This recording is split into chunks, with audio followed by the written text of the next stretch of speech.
Story 1. It was a late autumn when I first arrived in Kirchwald, a village nestled deep within the Austrian Alps. The kind of place time seemed to have forgotten, where the air carried the crisp scent of pine and wood smoke, and the only hurry was the relentless march of the seasons. I had come seeking quiet, a refuge from the ceaseless hum of city life, hoping the solitude would clear my mind for a historical research project. I was a freelance historical researcher then, with a penchant for forgotten tales and the quiet corners where they often lay buried. The house I rented was an old, timbered affair, perched on a gentle slope overlooking the village church, its steeple a silent sentinel against the often gray skies. My first few nights were spent simply listening to the rhythm of Kirchwald, the distant lowing of cattle, the rustle of leaves in the wind, and most prominently, the soft, ceaseless patter of rain on the ceramic roof tiles. It was a sound that became a lullaby, lulling me into a tranquility I hadn't known in years. One particularly damp afternoon, with the sky weeping steadily outside, I ventured into the village's small, rather dusty archival office. It wasn't much, a single room crammed with ancient ledgers, yellowed photographs, and the occasional hand-bound journal, all presided over by a kindly, bespectacled woman named Frau Schmidt, whose memory seemed to stretch back generations. I was initially looking for records related to 19th century agricultural practices, a rather dry topic, but my eyes soon drifted to a section marked medical and social welfare. There, tucked away amidst influenza outbreaks and birth registers, I found it, a series of meticulously kept medical logs, spanning from the late 1890s through the 1920s. They belonged to a Dr. Elias Thorne, the village's sole surgeon and physician for over 3 decades. His handwriting, a precise, elegant script, filled page after page. Each entry detailed diagnoses, treatments, and outcomes, painting a picture of a dedicated, highly skilled man working tirelessly in a remote community. I began to spend my afternoons poring over Dr. Thorne's logs. The office was often empty save for Frau Schmidt, humming softly to herself as she knitted by the window. The air was thick with the scent of old paper and dust, and the only illumination came from a single, dim yellow lamp that cast long, dancing shadows across the shelves. It was under this hushed vigil that a subtle, disquieting pattern began to emerge. At first, it was barely perceptible, a whisper on the edge of awareness. There were, of course, the expected entries, broken bones, seasonal coughs, the occasional childbirth. But then I noticed a recurring diagnosis, one that struck me as unusual for a general practitioner in a rural setting. Complex internal inflammation, rapid systemic decline, unexplained vital cessation. These terms, while medically vague, appeared with a frequency that felt disproportionate, particularly in patients who, from their initial symptoms, didn't seem to be on death's doorstep. I would cross-reference these cases with the village death records. Indeed, many of these patients had died shortly after Dr. Thorne's last entry. The official causes of death, signed by Dr. Thorne himself, were often simple: heart failure, respiratory collapse, natural causes. All perfectly plausible for the time, especially in an isolated village with limited medical resources. Yet, the subtle repetition gnawed at me. It felt like watching a slow, almost imperceptible tide, pulling something unseen beneath the surface. I started asking Frau Schmidt, casually at first, about Dr. Thorne. Her eyes, usually sparkling with village gossip, would dim slightly. "Ah, Dr. Thorne," she would say, her voice soft, almost wistful. "A truly remarkable man. He saved many lives, you know. But he was a solitary soul, kept to himself. A brilliant mind, they said." She'd then quickly change the subject, perhaps to the price of milk or the coming snowfall. It wasn't evasiveness, not exactly. More like a quiet respect for a closed chapter, or perhaps an unspoken understanding of things best left undisturbed. I took to walking the village paths, the cobblestones slick with rain. The houses, with their deep-set windows and timbered facades, seemed to hold their secrets close. I found the old Thorne residence, a grander house than most, now converted into a guest house. Its windows, though clean, seemed to reflect the gray sky with a peculiar solemnity. I wondered about the man who lived there, how he spent his evenings after tending to the sick, the thoughts that occupied his brilliant, solitary mind. My research deepened. I sought out older residents, those with memories long enough to recall the doctor. Their recollections were always bathed in a respectful deference. He was a godsend, an elderly farmer, his hands gnarled like ancient roots, told me one crisp morning. Always there, no matter the hour, no matter the weather. We would have been lost without him. But when I pressed gently about anything unusual, a slight pause, a flicker in their eyes, would suggest an untold story. He had his ways, another woman whispered, stirring her tea, different from city doctors. But they worked, mostly. The mostly hung in the air like the mist clinging to the mountaintops. I discovered that Dr. Thorne had a particular fascination with internal medicine, an area where diagnosis was often a matter of educated guesswork in the early 20th century. He was known for his innovative, almost experimental treatments, often devising his own concoctions. There were notes in his logs about rare herbs, obscure compounds, and unusual therapeutic approaches that seemed ahead of their time, or perhaps unsettlingly divergent. One evening, back in my rented house, the rain drumming a steady rhythm against the roof, I was reviewing a particularly dense section of Dr. Thorne's later logs. The dim light from my single lamp cast a warm, soft glow, but the shadows in the corners of the room seemed to deepen. I noticed a series of patient entries, all with similar rapid systemic decline diagnoses, followed by deaths within days. What struck me was that these patients, though suffering from various ailments, all seemed to share a peculiar commonality. They were often elderly, single, and had no direct heirs or close relatives living in Kirchwald. Their properties, upon their deaths, were often bequeathed to the village church, or, in a few cases, to a newly established Kirchwald Benevolent Fund, which Dr. Thorne himself oversaw. It wasn't a smoking gun, not by any means. It was merely a coincidence, perhaps, or the charitable acts of a dedicated community leader. But combined with the vague medical entries, the reticence of the villagers, and the doctor's enigmatic reputation, it began to coalesce into a shape that felt less like coincidence and more like design. Not a design of malice, perhaps, but certainly of a profound and ethically ambiguous pragmatism. I delved into the records of the Kirchwald Benevolent Fund. It had indeed been active for many years, funding small improvements in the village, a new roof for the schoolhouse, repairs to the bridge, a small stipend for the village's only midwife. Dr. Thorne's meticulous financial records showed every penny accounted for. Yet, the source of some of these initial endowments, primarily from the estates of these particular deceased patients, lingered in my mind. Was it merely a clever way to ensure the village's prosperity? Or was it something else, something born from a more complex, perhaps darker calculus? I found a small, leather-bound notebook tucked away in a box of miscellaneous papers, clearly a personal journal of Dr. Thorne's, though not his official medical log. It was sparse, filled mostly with observations on local flora and fauna and philosophical musings. But near the end, there were a few pages that caught my eye. They were not medical notes nor personal anecdotes, but almost observations on human resilience or lack thereof. He wrote of the fragility of the human vessel, of the efficiency of transition, and a chilling line that resonated with the dim light and the quiet rain outside. Sometimes, the greatest kindness is not to prolong, but to facilitate the inevitable, especially when it benefits the many. This was not an admission of guilt, nor a confession. It was the detached, clinical philosophy of a mind that perhaps saw life and death through a lens entirely different from ordinary compassion. Did he believe he was doing good, sacrificing a few, perhaps those with little left to contribute, for the greater good of the community he so diligently served? The thought sent a shiver through me, despite the warmth of my tea. I packed my notes, the old logbooks and journals carefully returned to their shelves. The faint scent of ancient paper clung to my clothes. The rain had finally ceased, and a sliver of moon peeked through the dissipating clouds, casting a silvery sheen on the wet rooftops. Kirchwald was silent, shrouded in the deep peace of a mountain night. I left Kirchwald a few days later, the sound of rain on the roof replaced by the rhythmic clatter of the train on the tracks. I carried with me no definitive proof, no smoking gun, no grand revelation that would overturn the perception of Dr. Elias Thorne. His legacy in Kirchwald remained intact, that of a dedicated, if eccentric, surgeon who served his community with unwavering commitment. But I also carried something else, the quiet disquiet of a story not quite finished, a puzzle with crucial pieces still missing. The subtle anomalies, the vague diagnoses, the convenient inheritances, and the chilling philosophical musings, they all pointed to a secret, hidden not in a dramatic act of violence, but in the quiet, almost imperceptible manipulation of life's delicate balance, for what Dr. Thorne may have genuinely believed was the greater good.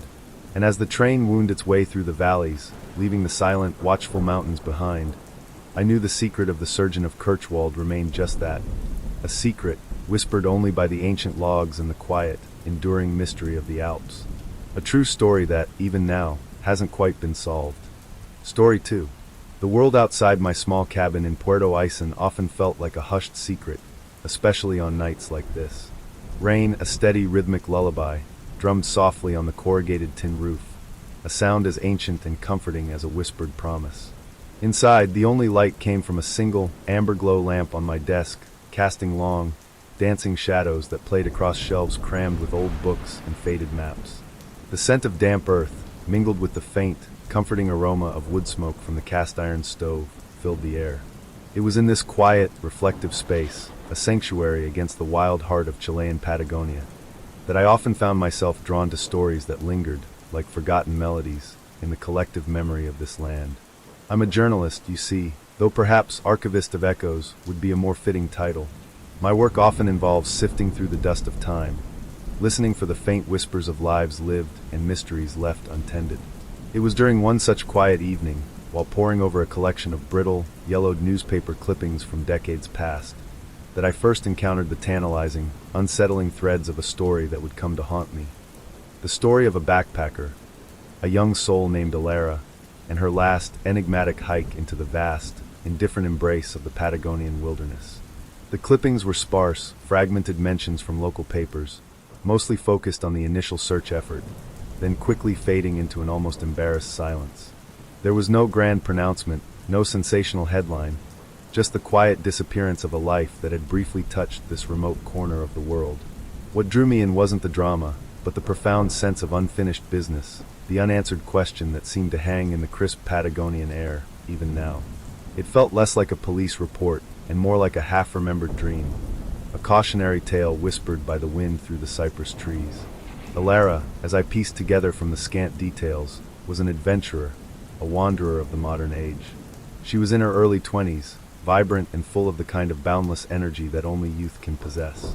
Her photographs, which I later found tucked away in a dusty police archive folder, just a few grainy passport-sized images, showed a bright, open face framed by sun-streaked hair, eyes that held the clear, uncomplicated joy of someone discovering the world. She carried a well-worn backpack, a symbol of her independence, and a spirit untethered by convention. She had arrived in Chile with a thirst for the wild, for the towering peaks, the glacial lakes, and the untamed trails of Patagonia. Her letters home, simple postcards sent from various remote outposts, spoke of exhilaration, of finding a freedom she hadn't known existed.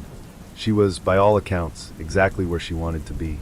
Her journey had brought her to a tiny, almost forgotten village nestled deep within the Aysen region, a place called Villa O'Higgins. For those who know Patagonia, Villa O'Higgins is more than just a dot on a map. It's often referred to as the end of the Carretera Austral, the legendary Ruta 7 that snakes its way through Chile's southern wilderness. Beyond Villa O'Higgins, the road simply stops. It becomes a ferry crossing, a horse trail, a foot track, a gateway to even wilder, more remote landscapes, including the vast southern Patagonian ice field.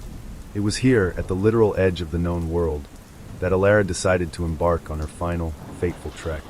The trail she chose was a relatively well-known, though still challenging, multi-day route that wound its way through dense forests, across swift-flowing rivers, and up into the high alpine passes, offering breathtaking views of glaciers and turquoise lakes.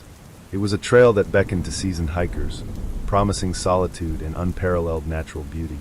Alara was not inexperienced. Her travel diary, found among her few possessions left behind in a local hostel, was filled with meticulous notes on gear, routes, and safety precautions. She was prepared, or so it seemed. Her last known movements were pieced together from the memories of the few locals who had interacted with her. There was the kind old woman who ran the small general store, recalling a polite young woman with an eagerness to learn a few Spanish phrases. There was the ferry captain, who remembered her vivid blue jacket against the gray skies as she crossed the fjord. And there was the park ranger, who issued her a permit, noting her departure date and intended return. She had been seen setting off on a crisp, clear morning, the kind of morning that promises adventure and new horizons, her backpack seemingly no heavier than her hopeful spirit. The initial alarm was raised not by a formal report, but by the quiet hum of concern that ripples through small, isolated communities when a stranger doesn't return as expected. Days turned into a week, then two. The weather, notoriously fickle in Patagonia, had shifted dramatically shortly after her departure. A sudden, fierce storm had swept through the region, bringing with it torrential rain and fierce winds, the kind that can turn a well-marked trail into a treacherous river of mud and loose rock. Search parties, composed of local volunteers and a few carabineros, were dispatched. They combed the trails, called out her name against the howling wind, but found nothing. No discarded gear, no footprints, no sign. The wilderness, it seemed, had simply swallowed her whole.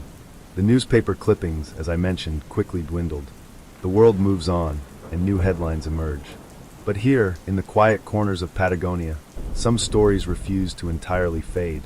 I spoke to a few of the older residents in Puerto Aysen, their faces etched with the lines of years lived in harmony, and sometimes in defiance of this land. They remembered Alara, or at least the story of the foreign girl who disappeared. Their voices were soft, tinged with a blend of regret and a fatalistic acceptance of nature's power. Some spoke of sudden, unpredictable weather.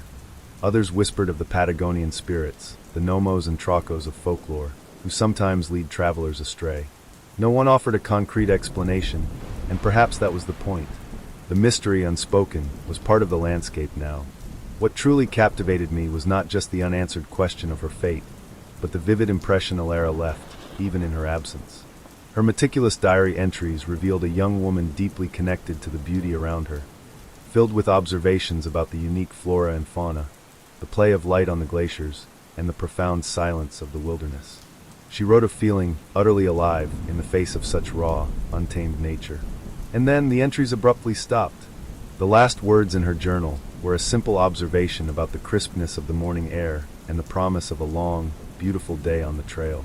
As I closed the old file, the rain outside softened to a gentle patter, and the lamp on my desk seemed to glow a little brighter. There was no dramatic reveal, no shocking discovery waiting for me in the archives. Alara's story remains, to this day, a quiet enigma. She simply vanished, leaving behind only the ghost of a smile and a faded photograph, a few hopeful words in a forgotten diary, and the enduring question mark that hangs over the vast, beautiful, and utterly indifferent wilderness of Chilean Patagonia. It's a story that reminds us, in its hushed, almost whispered way, that even in our most meticulously planned adventures, there are forces far grander than ourselves, and some secrets are simply not meant to be uncovered, resting forever beneath the silent, watchful gaze of the mountains. And perhaps, sometimes, that quiet, unsolved ending is its own kind of truth. Story 3. The rain outside my small attic study in the quieter, older part of Marseille often sets a particular mood. It's a rhythmic, almost hypnotic sound against the ancient terracotta tiles, a gentle percussion that accompanies my work. My lamp, with its dim, warm yellow glow, casts long shadows across the stacks of brittle documents and forgotten histories that are my constant companions. The air here always carries the faint, comforting scent of aging paper, dust, and a hint of the sea breeze that manages to drift in even on the wettest days. It's a world away from the bustling viewport, a sanctuary where whispers of the past often feel more present than the day's headlines. I am an archivist, a quiet custodian of forgotten narratives. My days are spent sifting through public records, private correspondences, and local gazettes, piecing together the mosaic of lives lived and events unfolded. Most of the time, it's a tranquil pursuit, charting the predictable currents of community life. But every so often, a faint ripple appears, a disturbance in the placid waters of history, hinting at something deeper, something unresolved. It was during one such ordinary afternoon, several years ago, that I first stumbled upon the faded echo of Anya and Bastien. I was immersed in a collection of regional police logs from the late 1960s, a somewhat tedious task of indexing minor infractions and routine reports. My attention had begun to wane, my focus blurring with the endless lists of petty thefts and lost livestock. Then a single page, slightly thicker and more brittle than the rest, caught my eye. It was folded, almost as if someone long ago had tucked it away with a sigh. The heading was stark in its simplicity: Disappearance on Fawn. Underneath, in neat, cursive handwriting, were the names, Anya and Bastien Dubois. Twins, 8 years old. Last seen, August 14, 1968. Valois-sur-Mer. Valois-sur-Mer. The name resonated softly in my mind. It's not truly part of Marseille proper, but a tiny, ancient fishing hamlet nestled in a secluded cove just a short drive along the coast, where the limestone cliffs of the Calanques begin their dramatic ascent. A place time seems to have forgotten, known more for its quiet beauty and the scent of pine and salt than for any historical drama. The mention of it here, in a police log from so long ago, immediately piqued a gentle curiosity. The entry itself was brief, almost perfunctory. The children had left their modest cottage after lunch, intending to play near the small, pebbled beach that was the village's heart. Their mother, a seamstress, had called them in for dinner as the long summer twilight began to gather. They never answered. Their father, a fisherman, had returned from sea to an empty house save for his frantic wife. By midnight, the entire village was out, lanterns bobbing like fireflies against the deepening dark, their calls swallowed by the vast, indifferent silence of the sea and the surrounding garriga. But the subsequent entries were what truly captured me. There were days, then weeks, of search efforts documented. Descriptions of the twins, Anya, with her bright, curious eyes and a cascade of sun-kissed curls, Bastian, a little shyer, often holding his sister's hand, with a mischievous glint in his similar golden-brown eyes. They were almost always together, dressed identically by their mother, sometimes in matching blue dungarees, other times in simple striped shirts. The log noted their inseparable bond, a quiet, almost telepathic understanding between them. Their laughter, the villagers attested, was like the chime of small bells carried on the sea breeze.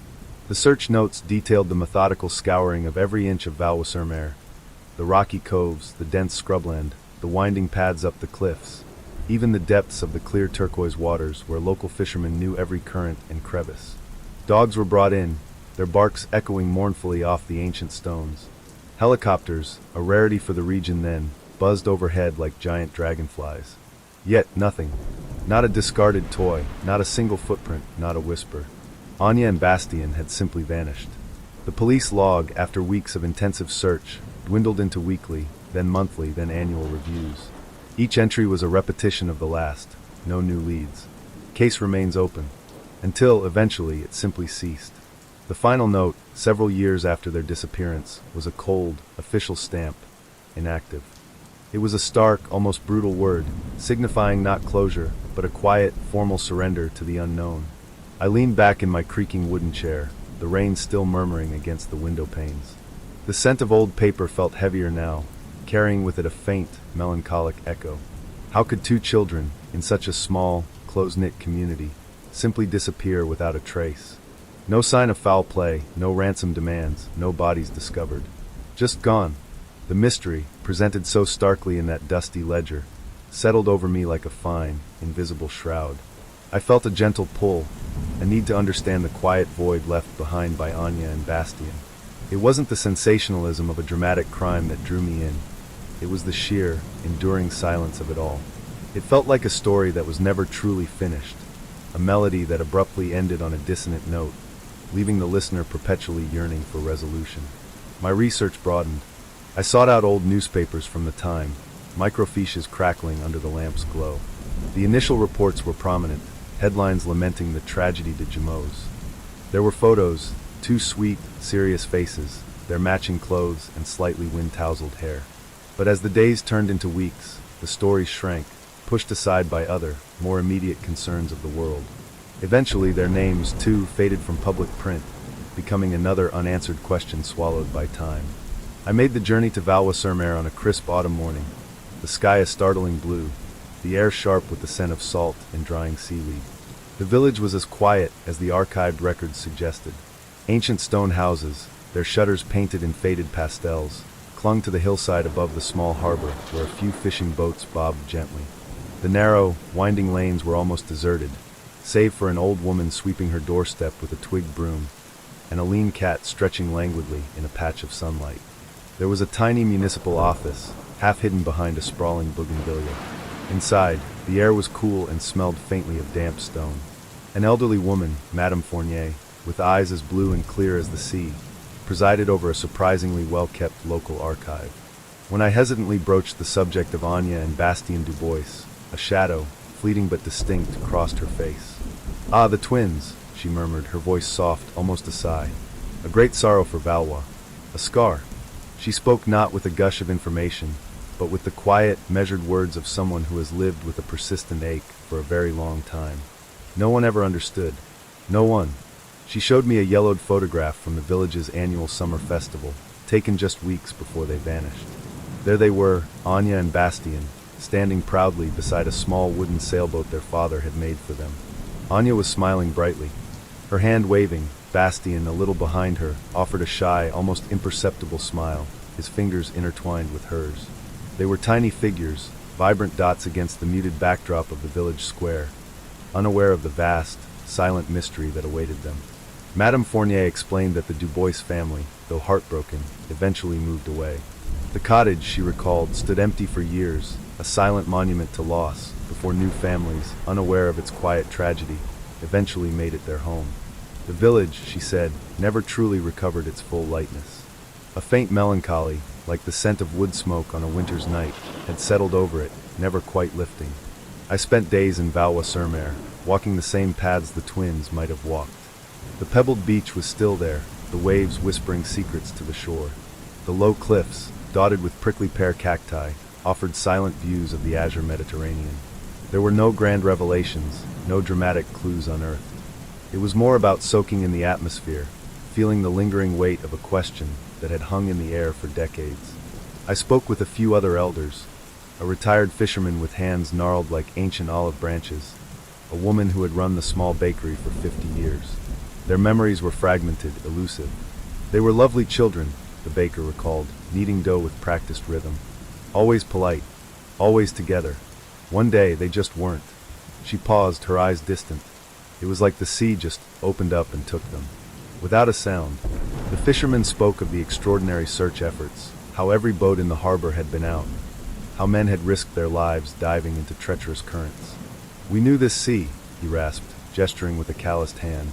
"She can be cruel, but she always gives back her secrets, eventually. Except this time." He trailed off, shaking his head slowly, a familiar bewilderment in his eyes. There were rumors, of course, whispered over quiet meals and hushed conversations. A mysterious stranger seen in a distant village. A old, abandoned well at the edge of the Garriga. Some even spoke of the old legends of the sea, of sirens and hidden caves that swallowed unwary souls. But these were the desperate imaginings of a community grappling with an impossible void, echoes of ancient fears rather than tangible leads. None of them ever led anywhere. They were simply stories spun from the fabric of absence, tales told to fill the unbearable silence. Back in my study, the rain had softened to a gentle drizzle. The streetlights outside cast a diffused glow, painting the wet cobblestones with a silver sheen. The files on Anya and Bastien Dubois now lay open before me, augmented by my notes from Valois-sur-Mer. The story was still incomplete, the ending stubbornly elusive. It's a strange thing, to become intimately familiar with a tragedy that isn't your own, a sorrow that predates you, yet feels profoundly present in the dusty silence of old records. I often find myself thinking of Anya and Bastien, their small hands clasped, their innocent laughter echoing across a forgotten summer afternoon. Did they wander too far? Did they fall into some hidden crevice in the rugged landscape? Did the vast, unpredictable sea truly claim them without a trace? The questions remain suspended, shimmering in the quiet air of Valois-sur-Mer and in the hushed corners of my own mind. There is a unique poignancy to an unsolved mystery, especially one so long dormant. It's not just a puzzle waiting to be solved. It's a living wound in the fabric of a place, a persistent question mark etched onto the landscape and into the collective memory of a community. The missing twins of Marseille, France, or rather of Valois-sur-Mer, are more than just a cold case. They are a quiet testament to the enduring power of the unknown, a reminder that sometimes, even in our diligently documented world, some stories simply disappear, leaving behind only the profound, unsettling silence of an unanswered prayer. And as the rain continues its gentle cadence against my roof, I find a quiet solace in keeping their story alive, even if its ending remains forever out of reach. Story 4. It was one of those nights in late autumn, the kind where the rain doesn't so much fall as it whispers against the window panes, a soft, insistent murmur that seems to lull the world into a deeper slumber. I sat in my study, a small, cozy room on the ground floor of my inherited home in Drentsveld, a village so old its foundations seemed to hum with forgotten stories. The only light came from a single, amber-toned lamp on my desk, casting long, dancing shadows across the spines of the antique books that lined the walls. The air was heavy with the scent of aged paper and the faint, sweet decay of damp earth from outside, a comforting aroma that often accompanied my late-night delves into the past. My passion, you see, is local history. Not the grand narratives of kings and queens, but the quiet, everyday lives that unfolded in places like Drensfeld. I am, in essence, a collector of echoes, a listener to whispers that have long since faded from public memory. It was this quiet obsession that led me, one particular evening, to a brittle, yellowed ledger from the municipal archives. It was misfiled, tucked away between records of grain shipments and tax receipts from the early 1900s, an anomaly that caught my eye simply because it didn't belong. The ledger was heavy, its pages thick with the passage of time, their edges crumbling like dry leaves. I handled it with the gentle care one affords a sleeping child, and as I turned a particularly stiff page, a small, folded newspaper clipping fluttered out. It wasn't a headline, not even a prominent article. It was a tiny, almost apologetic notice, buried deep within the local gazette, dated March 12, 1908.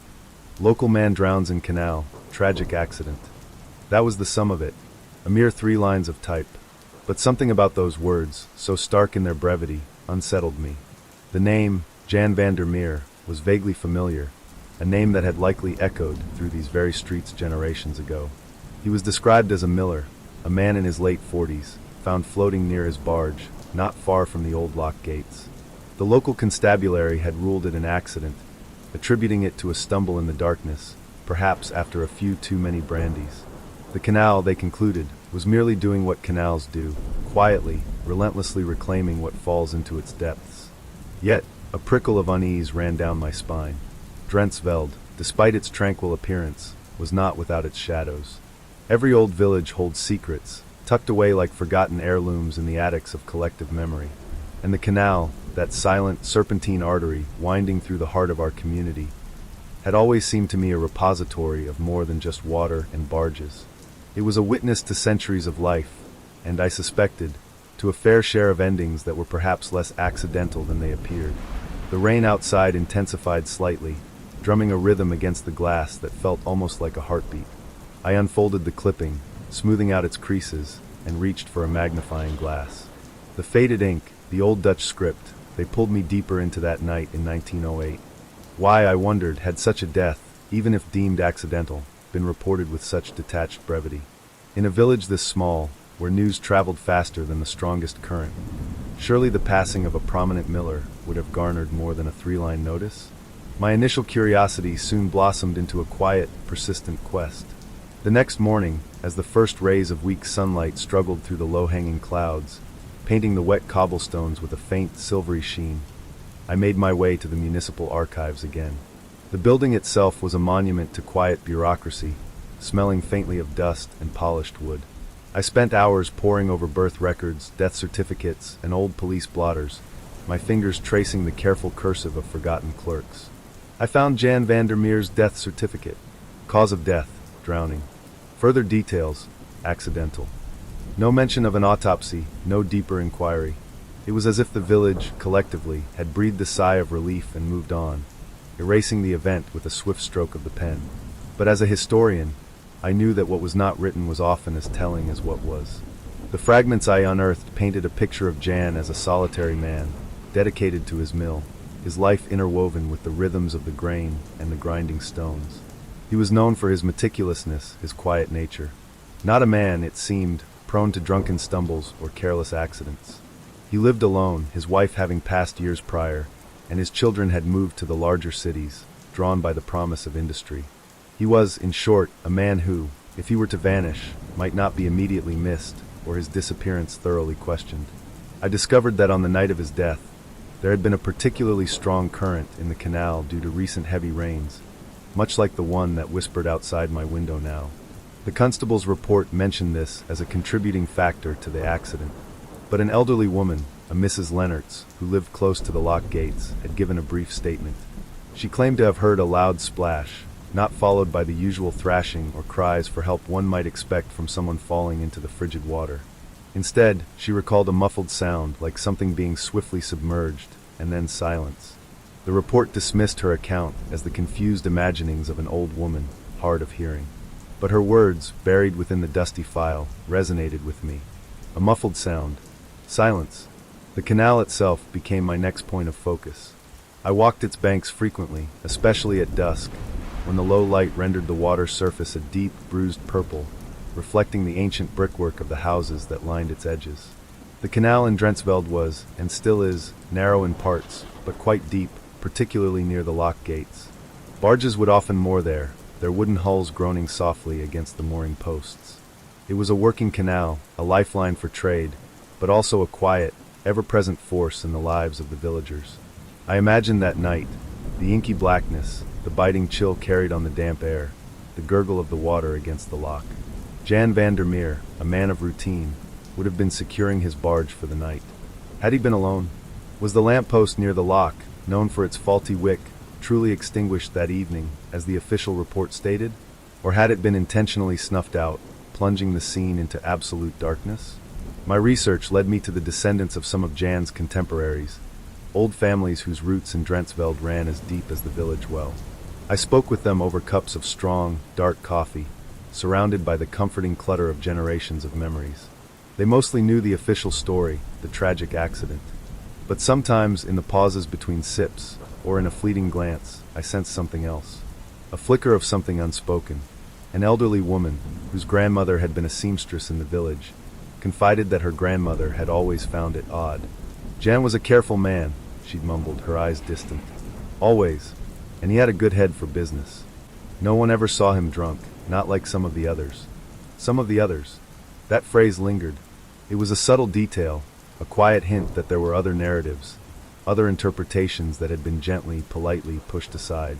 In small communities, reputation is paramount, and scandal is often swept under the rug with a diligence that borders on the religious. I found mention of a dispute Jan had been having with a rival miller from a neighboring village, a man named Peter Hoffman. The argument was over water rights, a common enough friction in those days. But the archival records suggested it had been particularly heated, leading to threats. Peter Hoffman had left the region shortly after Jan's death, selling his mill quickly and moving south. It was attributed to new opportunities, but the timing felt too convenient, too neat. Was this a mere coincidence, or a piece of a larger, carefully suppressed puzzle? The more I delved, the more I felt as though I was navigating a dense fog, seeing vague shapes and shadows without ever quite grasping their substance.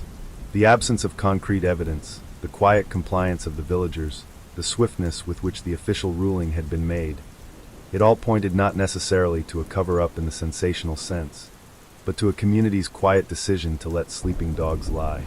Perhaps it was fear, perhaps it was a desire to maintain the placid veneer of village life, or perhaps it was simply a collective weariness with unpleasantness.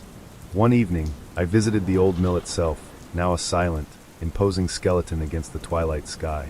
The wind whistled through its broken windows, a mournful sound that seemed to carry the echoes of the grinding stones. The canal flowed past, indifferent, its surface reflecting the bruised hues of the setting sun. I imagined Jan van der Meer, diligent and quiet, at work, then securing his barge. And then the muffled sound, the splash, the silence. Had someone been waiting in the shadows? Had words been exchanged? Had a shove, perhaps, been the final act in a heated dispute, turning a disagreement into an unintended tragedy that the cold canal swiftly concealed? I never found any definitive proof. No smoking gun, no last-minute confession, no long-lost diary entry revealing a secret. The newspaper clipping remained a tiny fragment, the official report a dismissive conclusion. But the quiet certainty that had settled in my heart, born from countless hours of patient research, told me a different story. Jan van der Meer's death, in the silent, swirling waters of the Drentsveld Canal, was no accident. It was something darker, something less easily explained away by a mere stumble in the dark. The case of Jan van der Meer became my own quiet mystery, a true crime story that remains largely untold, existing only in the dust motes dancing in the amber lamplight of my study, and in the whispered secrets of the ancient canal. As the rain continued its gentle patter outside, a soothing lullaby to the unsolved, I closed the ledger. The silence of the old house was comforting, yet in its depths, I could almost hear the faint, distant gurgle of the canal, forever holding its breath, forever keeping its secrets. And sometimes, in the deepest hours of the night, when the village is truly asleep, I imagine I can hear Mrs. Lennertz's muffled sound, echoing softly across the dark water. Story 5. The soft glow of my desk lamp cast a warm, buttery pool across the aged pages of my notebook. Outside, the Roman rain, a persistent, whispering presence, tapped a gentle rhythm against the ancient terracotta tiles of the building across the narrow alley. It was the kind of rain that didn't assault the city but embraced it, washing away the dust of the day and leaving behind the scent of wet stone and blooming jasmine. I was nestled deep in an apartment near Piazza Navona, an old place with high ceilings and frescoes peeling just so, researching a series on forgotten artisan workshops of Trastevere. But as so often happens, life, or rather history, had a way of guiding my hand to another, more enigmatic path. It began quite innocuously, with an old classified ad I found tucked inside a flea market purchase, a brittle, yellowed newspaper from 2012. It wasn't the content of the ad itself, but a small, almost imperceptible handwritten note in the margin. Via del Pellegrino, 78. Airbnb. Incident. It was written in faded ink, in what looked like a hurried, perhaps even distressed hand. My journalist's instinct, a quiet, insistent hum beneath the surface of my consciousness, nudged me. Incident? In a city as old and layered as Rome, every stone held 1,000 stories, and the ones left unfinished, the ones whispered in hushed tones, were always the most compelling. The address, Via del Pellegrino 78, was just a few winding streets away from my temporary home, nestled amongst leather workshops, tiny trattorias, and boutiques. It was a street I'd walked countless times, admired for its medieval charm and the way the light fell through its arches in the late afternoon. Yet, I'd never noticed anything amiss at number 78. It was just another unassuming entryway, a heavy wooden door with an ornate knocker, indistinguishable from its neighbors. My initial searches were frustratingly vague. Rome Airbnb incident yielded nothing specific. It seemed to be too broad, perhaps too localized, or simply too effectively buried. This only piqued my curiosity. True mysteries, I've found, are rarely advertised. They exist in the spaces between official records, in the silences, in the things people choose not to speak about. I decided to start small, with what I had. The year, 2012. The location, Via del Pellegrino 78. I spent days poring over digital archives of local Roman newspapers from that period, searching for anything unusual. Disappearances, odd police reports, even noise complaints that escalated strangely. The scent of old paper, a comforting, earthy aroma, filled the air of the public archives, a scent that always grounded me in the past. Eventually, a faint thread emerged.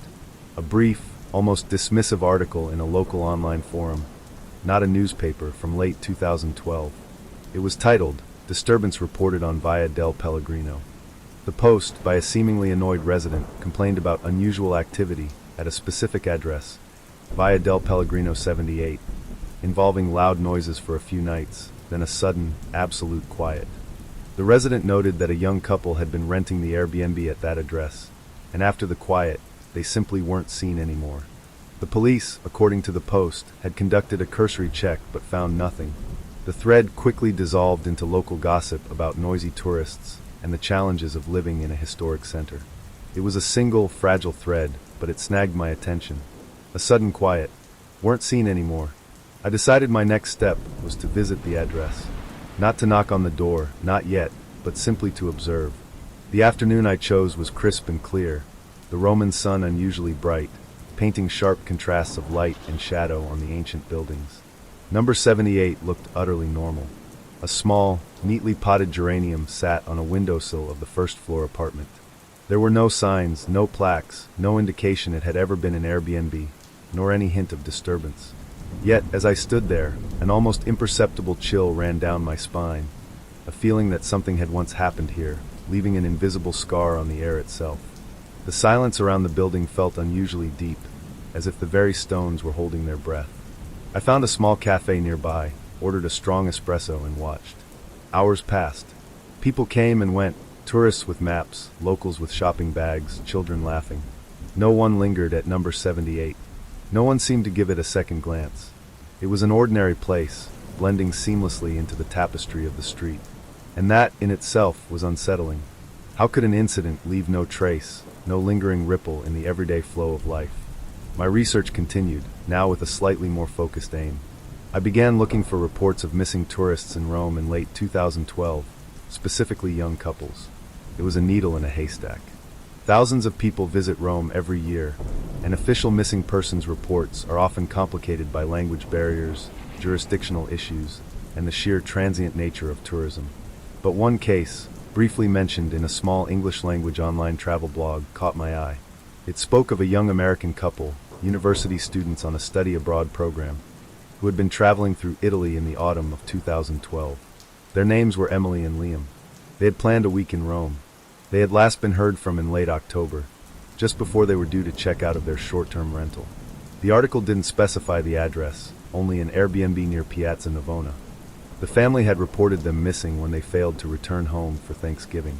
The police investigation had been inconclusive, suggesting they might have decided to extend their travels without informing anyone, or perhaps simply vanished by choice. The families, however, strongly disagreed. Could it be them? Emily and Liam. The timing, the location. It was circumstantial, but it fit the sudden, absolute quiet, and weren't seen any more narrative from the forum post. The pieces, though small and scattered, were beginning to align, forming a shadowy outline of a story. I felt a growing compulsion to learn more about the Airbnb itself. Airbnb, in 2012, was still a relatively new concept, not as ubiquitous as it is today. Host identities were sometimes less formalized. I tried searching old rental listings, online reviews, anything that might have lingered in the digital ether. It was like sifting through sand for grains of gold. After many more hours of digging, I found it, a cached snapshot of an old Airbnb listing for charming Roman retreat, Via del Pellegrino 78. The listing was from 2012. The photos showed a cozy, if a little dated, apartment, a small living room with a floral sofa, a compact kitchen, and a bedroom with a wrought iron bed. One photo in particular captured my attention, a close-up of a small, wooden bedside table. On it, a half-empty glass of water and a paperback book, its cover worn, implying it was mid-read. A detail so mundane, yet so profoundly human, frozen in time. The reviews, too, were enlightening. Most were positive, praising the location and the quaint charm. But one, dated mid-November 2012, just after the couple's disappearance, stood out. It was from a subsequent guest, an elderly German woman, who wrote, "A lovely apartment, though I must say, the air felt rather heavy. Almost as if the previous occupants had left something of themselves behind. A peculiar quietness. And the host seemed very eager for me to leave a positive review quickly. A little too eager. The review was vague, atmospheric, and exactly the kind of subtle detail that sent a shiver down my spine. The host's eagerness to get a review, to quickly move on, to erase any lingering questions. I decided to return to Via del Pellegrino 78, this time with a different perspective. It was late afternoon, the golden hour painting the city in hues of honey and rose. I stood across the street, pretending to admire a display of handmade paper. I noticed an elderly woman, dressed in black, watering the geraniums on the first-floor window. It was the same apartment shown in the old Airbnb photos. I gathered my courage, crossed the street, and offered a polite buongiorno. "Beautiful geraniums," I said, my Italian flowing easily. She looked up, her eyes, the color of warm olives, assessing me with a quiet intensity. "Thank you. They enjoy the sun." "I was admiring this street," I continued, gesturing vaguely. "It has such history. I'm a journalist, researching old Roman stories." Her gaze sharpened, though her expression remained placid. "Many stories here," she murmured. "Some better left unspoken." "Indeed," I replied, my heart quickening. I was particularly curious about this building, number 78. I heard a small rumor from years ago about an incident here, perhaps in 2012. Something about a rental? I kept my tone light, almost dismissive, as if it were a mere footnote. She paused, her hand still on the watering can. A long silence stretched between us, filled only by the distant murmur of city life. The scent of her damp geraniums was surprisingly strong, a fresh, green note in the ancient air. Then she sighed a soft, weary sound. "Ah," she said, her voice dropping to a near whisper. "The young Americans, Emily and Liam. Yes, it was a sad thing. They were here for just a few days. Very polite, always smiling." She looked past me, her gaze fixed on something unseen in the middle distance. "Then they just weren't there anymore. Gone. Their things left behind. The landlord, he said they must have left suddenly, perhaps an emergency. But their bags were still in the apartment. Their passports, too." My breath hitched. Passports. Left behind. That detail had never surfaced in any of my prior research. It contradicted the police theory of them simply extending their travels. "What happened?" I asked, my voice barely above a whisper, trying to maintain the soothing, almost conversational tone I knew often unlocked confidences. "No one knows truly," she replied, her voice filled with a quiet melancholy. "The police came, they looked. But Rome is a big city. People come, people go. Sometimes they just vanish. The landlord, he painted the apartment soon after, put new furniture. Said it needed a refresh. But I think he wanted to forget, to make it new again, to erase the heavy air." She looked at me, her eyes holding a deep, unspoken sadness. "You feel it, don't you? The quietness. It settled in the apartment after they left. A different kind of quiet. Not the peace of an empty room, but the silence of an unheard question." We spoke for a few more minutes, about the changing neighborhood, about the difficulty of renting in Rome. But she offered no more concrete details about Emily and Liam. The heavy air, the peculiar quietness, the things left behind. These were the only clues she could offer, the subtle echoes of a story that had no ending. Walking back to my own apartment, the rain began again, a gentle drizzle that softened the edges of the city. The dim yellow light of lamps flickered on in windows, casting long, dancing shadows. I thought of Emily and Liam, their lives paused mid-read, their plans suddenly cut short. The book on the bedside table, what was it about? A romance? A mystery? Did they ever finish it? The Rome Airbnb incident, as I've come to think of it, isn't a story of violence, or at least, not one I can prove. It's a story of absence. A story of two young lives, here one moment, gone the next, leaving behind only whispers and a lingering question mark. The incident wasn't an explosion, but a quiet implosion, a vanishing act performed without an audience, leaving only the faintest echo in the old Roman walls. Sometimes, when the rain falls just so, and the light from my lamp casts long shadows, I still think of that quiet apartment on Via del Pellegrino 78. I imagine Emily and Liam there, perhaps laughing, perhaps planning their next day's adventure, completely unaware of the sudden, inexplicable quiet that would soon descend. And I wonder, as the old woman did, if the air there still feels heavy, still holds the silence of an unheard question. It's a story that hasn't quite been solved, and perhaps, like many true stories woven into the fabric of this ancient city, it never truly will be.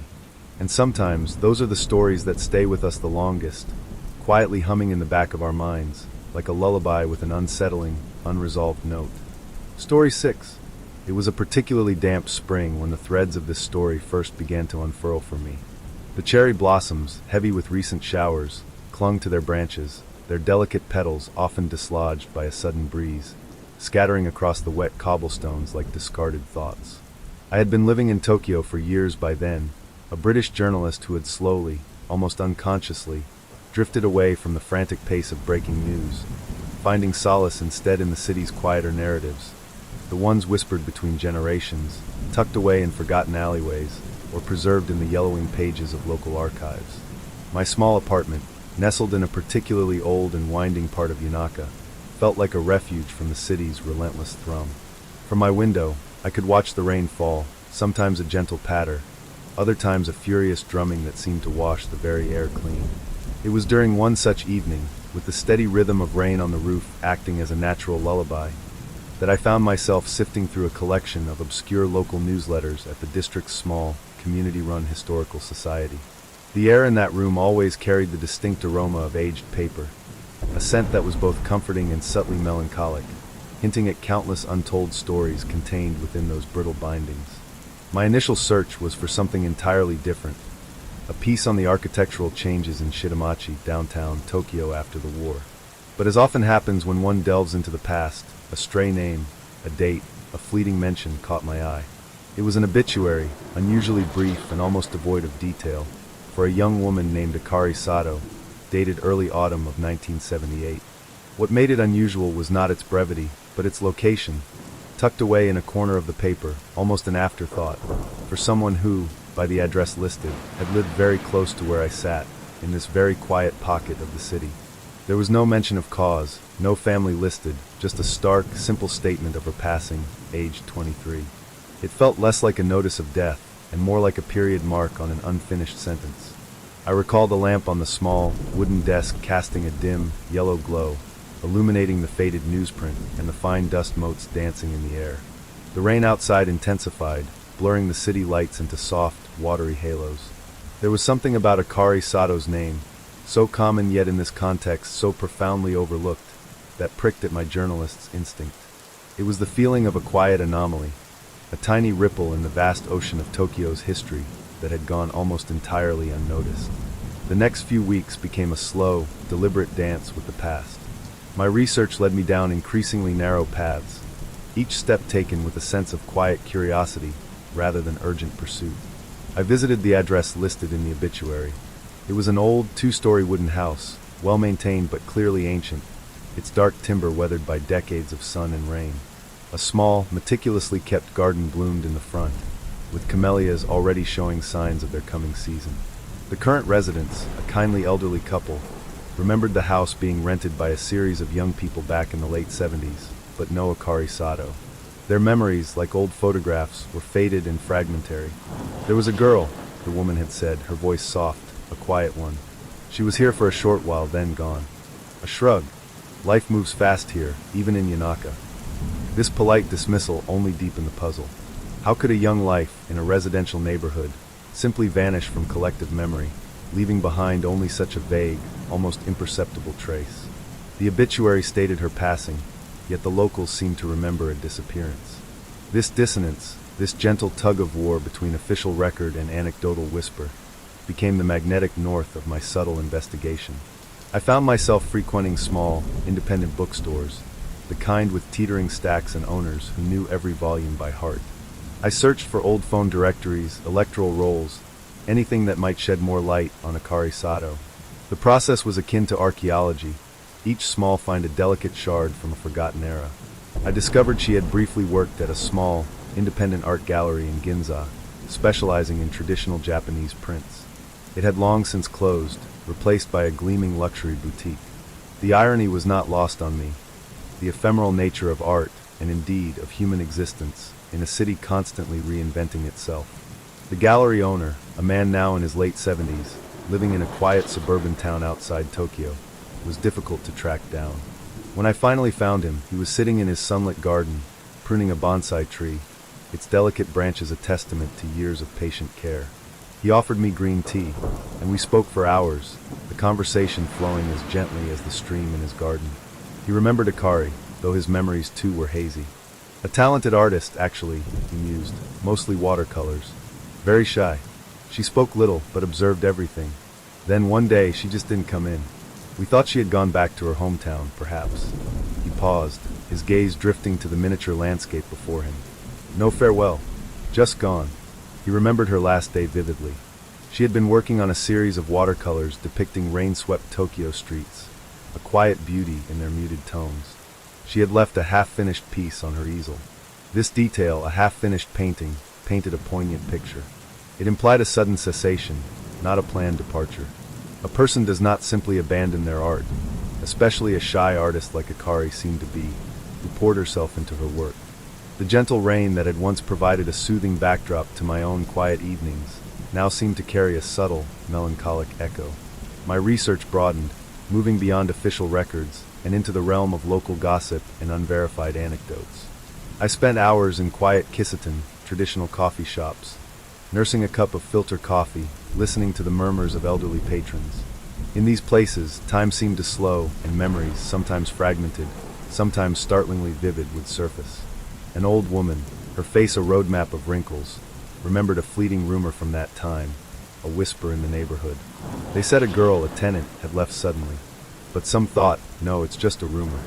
She leaned in conspiratorially, her voice dropping to a near whisper.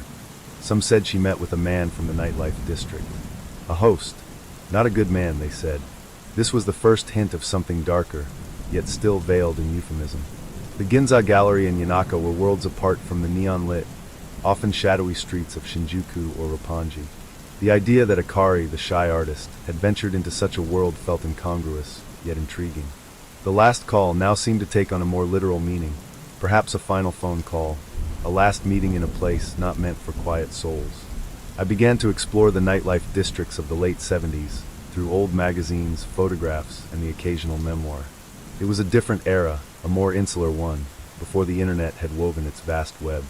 Information was harder to come by, rumors spread by word of mouth, and certain lives existed largely outside the conventional gaze.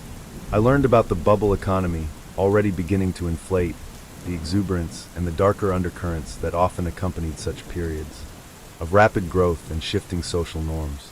One evening, staring at a blurred photograph of a hostess bar from 1978, the dim, almost smoky light captured within its frame, I found myself captivated by the faces in the background. Were any of them connected to Akari?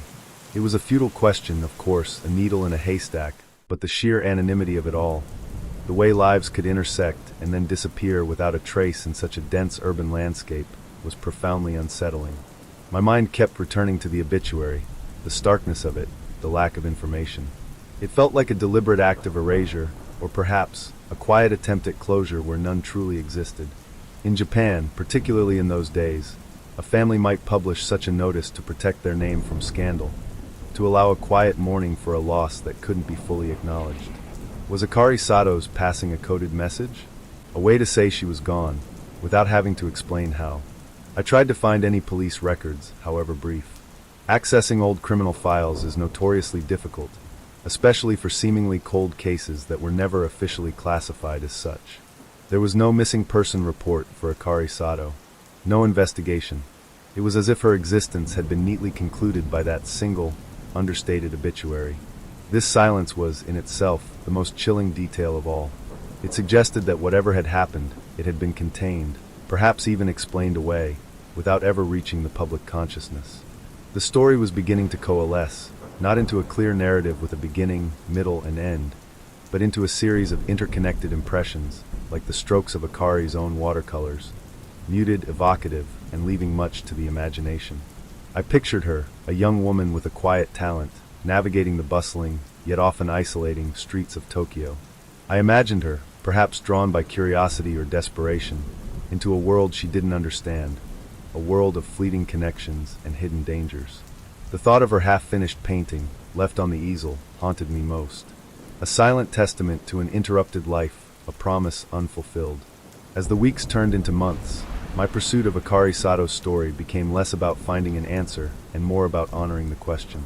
It was about recognizing that even in a city as vast and dynamic as Tokyo, lives could simply cease to be, leaving behind only the faintest of echoes. The rain still fell on my roof, the dim lamps still glowed, and the smell of old books still filled my small apartment. But now, whenever I heard the distant sound of a train or saw the reflections of city lights on wet pavement, I thought of Akari. Her last call, whether a literal phone conversation, a final encounter, or merely the last moment she was seen alive, remained an enigma. The official record stated her death, yet the absence of a visible trace, the collective amnesia of a neighborhood, the quiet whispers of something unfinished, all pointed to a different reality. Her story, gentle and unsettling, floats just beneath the surface of Tokyo's bustling present, a reminder that some endings are never truly written, and some questions, even after decades, continue to linger in the quiet corners of our shared human experience.